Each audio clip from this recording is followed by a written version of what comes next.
The final component is confidentiality. Sorry, the final approach, I should say, is confidentiality. To every extent possible, you and your organization need to maintain the confidentiality of all involved in safeguarding incidents. That includes the perpetrator and the survivor. What does that mean? In practice, that means not disclosing any information at any time to any party without the informed consent of the person concerned. Why is that important? Because confidentiality promotes safety, trust, dignity, and empowerment. And this is because people have the right to choose who they will or will not tell their story to. If we breach confidentiality inappropriately, this can put the survivor and others at risk of further harm. And if service providers aren't respecting confidentiality, that discourages others from coming forward for help. So as safeguarding leads and organizational leaders, if we do not respect confidentiality and we share information, that will then undermine our ability to create these systems in the future.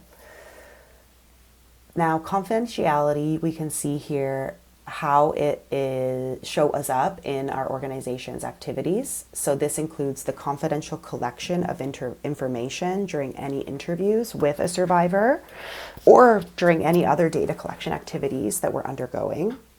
Sharing information only on a need-to-know basis and in line with laws and policies. Storing any information about survivors securely and using reporting forms to guide what information we collect.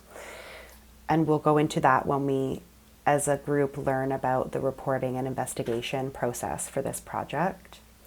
And then finally, obtaining informed consent from the survivor before sharing any information, including in the context of a referral. So when we are getting information from a survivor, we need to ensure we obtain informed consent at all stages, as well as provide them with versions of what we've documented so that they are fully informed. There can be exceptions to confidentiality, and it's really important that survivors know what the limits of confidentiality are. So, for example, we've already discussed that in situations where there's a threat of ongoing harm and where there's a need to protect themselves and others, this does override confidentiality. In situations in which laws or policies require mandatory reporting of certain types of violence, for example, violence against children, then we are not always able to maintain confidentiality in that way because we are obligated to come forward to law enforcement. There's also situations in which the survivor is at risk of harming themselves or others. So for example, if they're making threats of suicide, then we need to act on that as well.